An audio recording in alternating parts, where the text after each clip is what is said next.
El original del Aleph, Del Aleph. Sí. y luego ella, apenas murió él, fue y lo subastó en Londres por 20.000 euros, creo que se llevó.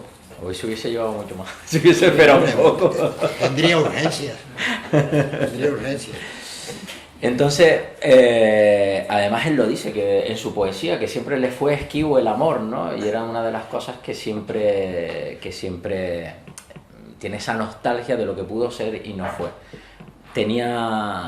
Hoy seguro que algún psicólogo argentino hubiese hecho alguna terapia, alguna teoría con eso.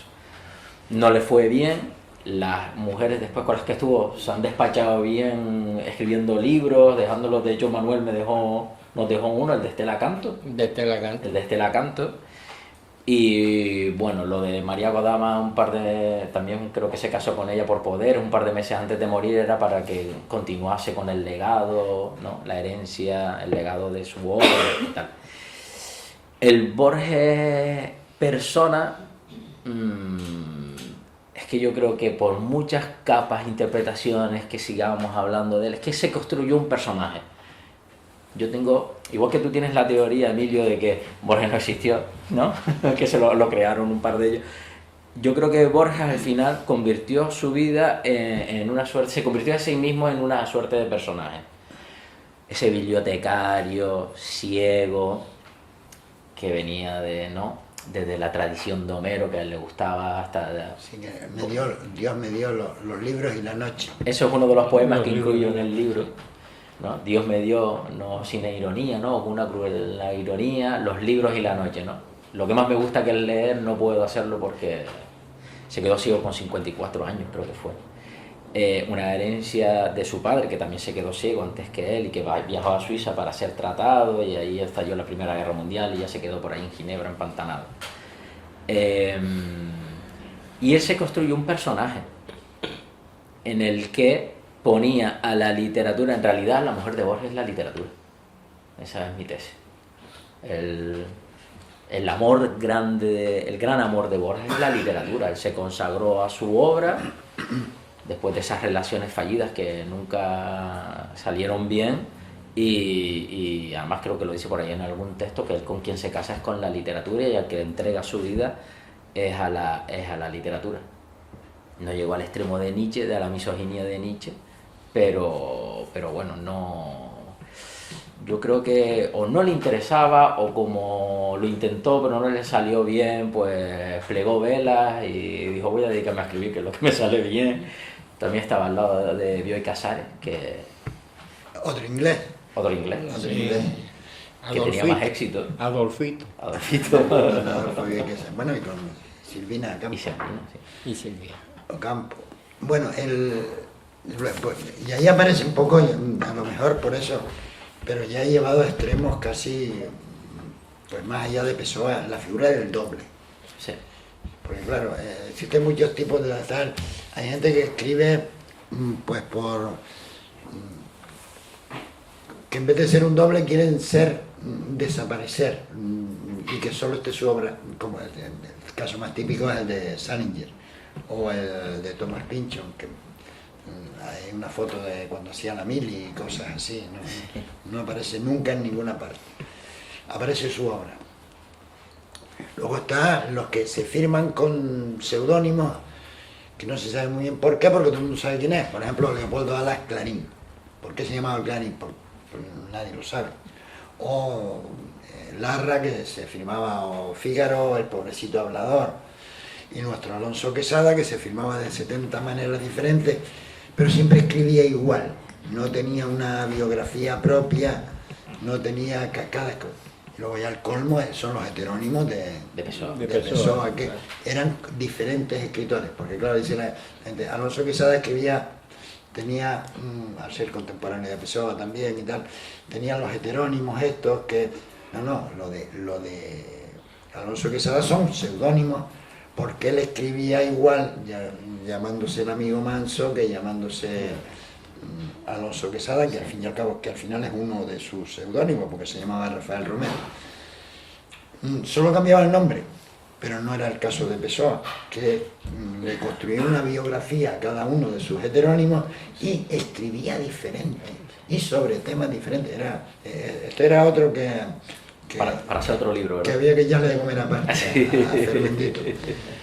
Bueno, pero en el caso de Borges, él crea dos Borges, y aparece muchas veces a lo largo de su obra como él dialoga con el propio Borges, o con un Borges distanciado 50 años. Esto de alguna manera es el doblarse puede ser también una manera de desaparecer, o ¿cómo lo ves tú? Yo creo que al principio podría empezar como un juego propiciado por su timidez congénita, que él lo dijo siempre, que era un tímido, muy tímido. Luego fue un medio para expresar inquietudes filosóficas, la paradoja del tiempo, ciertos textos, El doble, por ejemplo, que es un cuentazo, donde él se encuentra a sí mismo en un parque, pero creo que son 50 años más tarde, ¿no? Se encuentra con su otro yo. Entonces, bueno, la paradoja del tiempo, de si me reconozco o si él me reconocerá a mí, ¿no? Que esto es algo que decía Hume, ¿no? Que el yo no es más que una ficción, una suma de impresiones inconexas, pero que al final no hay nada debajo, ¿no? Lo utiliza después como eso, una herramienta literaria para explorar problemas filosóficos, el de la identidad. El problema del doble es el problema de la identidad. ¿Quién soy yo? Entonces me desdoblo para que el otro me mande una imagen reflejada de mí.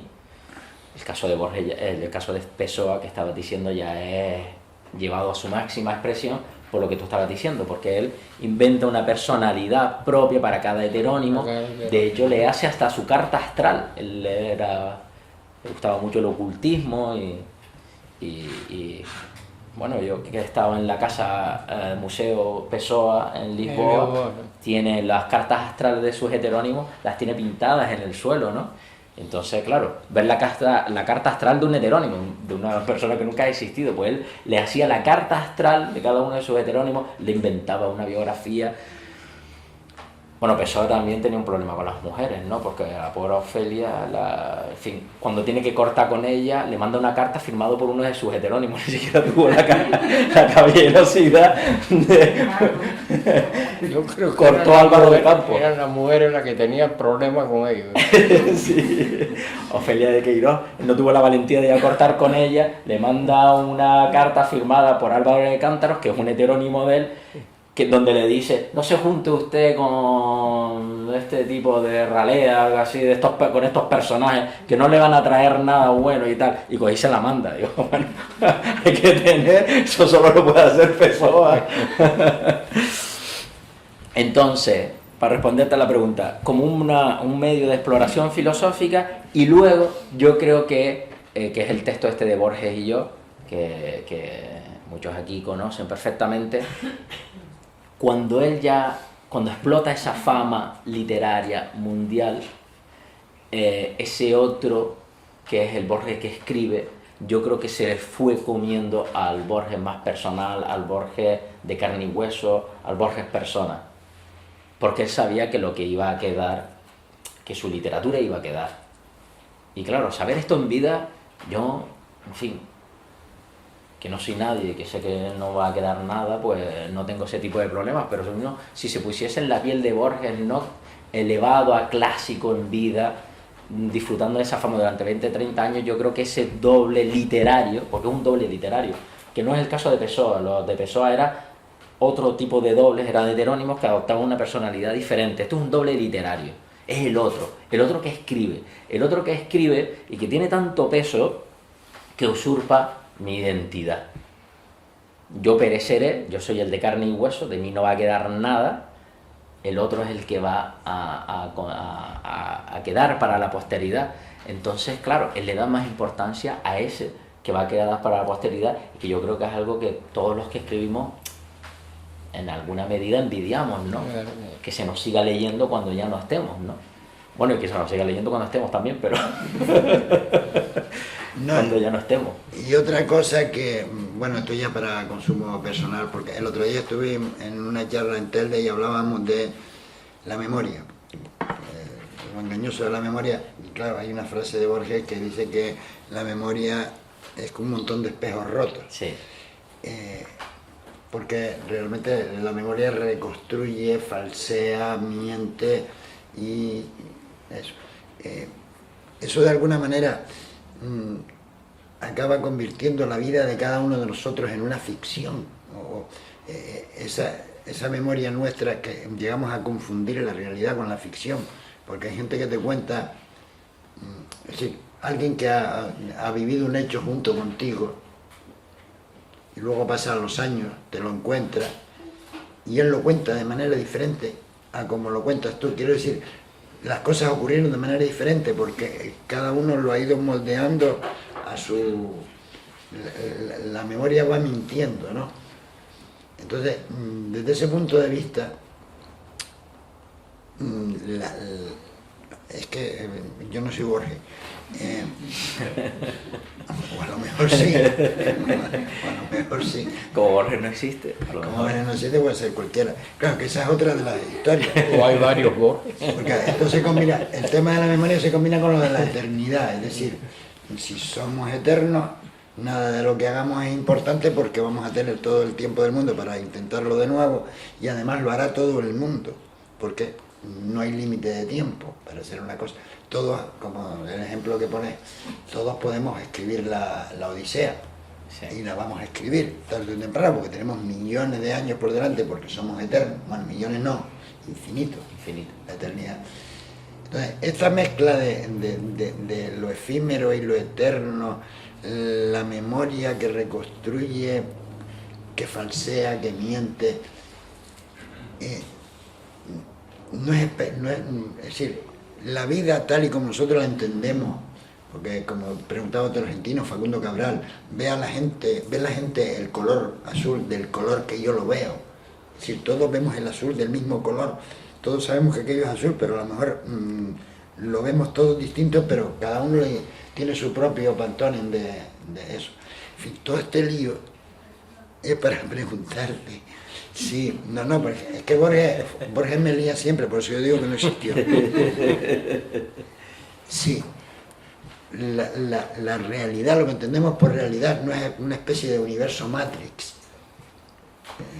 Bueno, Matrix, todo el mundo sabe lo que es, ¿no? Una película muy curiosa, yo creo que borgiana además, en la manera de ver el tiempo, de cómo se construyen las identidades.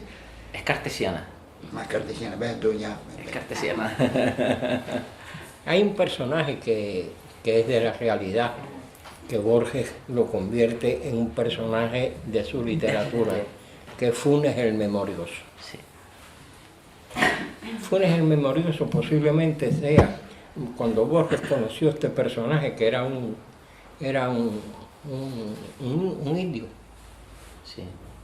de la Patagonia. Borges tiene que haberse sentido un poco identificado con este personaje, haberlo visto como un espejo, no como otra persona. Y hace uno de sus cuentos más famosos, Funes el Memorioso, el hombre que lo recordaba todo. Es que Funes existió realmente y fue un hombre que quedó ciego y necesitaba recordar minuciosamente el mundo que había conocido, el mundo que iba incorporando a medida de sus posibilidades con nosotros, en las otras sensaciones que podía tener, como para no perderse a sí mismo. Borges es un hombre que se recuerda a sí mismo. Borges es Funes, el Memorioso. Borges ya llegó un momento en que no tenía posibilidades de ver. Todo el mundo le llegaba a través de esas efímeras mujeres que se acercaron a él y sobre todo de su madre, que era su gran alter ego y gracias a la cual él pudo, pienso yo, hacer mucha de la obra que hizo. Y desde luego, yo siempre que pienso en Borges, en sus posibilidades de persona, con las limitaciones que tenía, limitaciones visuales y demás, siempre lo que me viene a la cabeza como algo que Borges pudo haber tenido como un ejemplo, como un espejo, como una incitación a vivir, es ese personaje que él convirtió en literatura y que resistió realmente, que fue Funes el Memorioso, ese indio patagón. Y esto forma parte de la manera de hacer literatura de Borges y de interpretar la realidad y de usarla para crearla, recrearla en su literatura. Pienso que este personaje se puede tomar como un ejemplo, como una especie de pieza de laboratorio para poder llegar a entender ese enorme personaje literario que fue Jorge Luis Borges, que en definitiva toda su obra está, su gran personaje, el gran personaje que creó este hombre que no escribió novelas, que escribió cuentos, que le gustaban las pequeñas formas, como decía él, los fragmentos, y que después los unía a sus posibilidades, los unía de acuerdo con su imaginación, con su creatividad. Yo siempre lo identifico como una manera de tratar de entender este personaje tan poliédrico como es Borges, es precisamente a través del personaje de Funes y su cuento de Funes. Hay ahí una impronta de la personalidad de Borges en su propia literatura, como yo, que desde luego no la conozco toda, yo no he leído todo Borges. Pienso que sea una manera como de poder entenderlo, digamos. Lo que aludías, la memoria y el olvido. A ver, hay dos cuentos que a mí me gustan poner en paralelo, los dos, porque me parece que uno es el reverso del otro, que es Funes el Memorioso por un lado y el Inmortal por el otro. Y esa es la parte de Borges que a mí más me interesa, que es la filosofía. Evidentemente la memoria tiene un papel fundamental hasta tal punto de decir somos lo que recordamos. Yo creo que además Borges tiene así, lo dice así, somos lo que recordamos. Claro, esto viniendo de una persona que tuvo una ceguera congénita, que al final se quedó prácticamente ciego. Evidentemente su acceso al mundo tiene un peso muy importante, la memoria. Entonces, ya extrayendo consecuencias filosóficas, lo que viene a decir es que la identidad se forma a medio camino entre la memoria absoluta, entre el olvido y la memoria, ¿no? De hecho tiene una frase que cuando le preguntan, no, pues creo que en la entrevista esta que le di, pregunta ¿qué tal va de memoria, no? Y dice, muy bien, cada vez se parece más al olvido, ¿no? Suele parecerse al olvido. Bueno, pero además todavía encuentra lo que le encanta. Sí, además, bueno, Borges tiene una frase, no sé si luego me vas a preguntar por ello, pero tiene unas frases que son para tatuársela aquí en el brazo, porque la memoria suele parecerse al olvido. Digo, bueno, pues ya está, ¿sabes? Que se destapa uno el sombrero y nos vamos a otro sitio. Entonces, él lo que viene a decir es que es una suerte, una tensión dialéctica entre la memoria y el olvido. Y entonces plantea un cuento en el que un personaje es una memoria absoluta, que es Funes el Memorioso, que lo recuerda todo de forma absoluta. De tal forma que él, para recordar la nube de las 3:20, no tiene nada que ver con la nube de las 3:21, ¿verdad? Leandro es así. Vean, Leandro es un gran conocedor también ahí de la obra de Borges. Luego le paso la pregunta, pero luego voy a utilizar la pregunta del comodín. Aquí hay muchos escritores que están descubiertos esta noche, ¿eh? Entonces la tesis de Borges, Funes el Memorioso decía que tardó un día completo en recordar lo que había pasado en un día. No. Claro. Porque si tienes una memoria absoluta, lo reproduces todo tal cual es. Al final, la tesis filosófica, y estoy haciendo un poco de spoiler, pero luego compres el libro para que lo lean con calma, es que una memoria absoluta niega la identidad.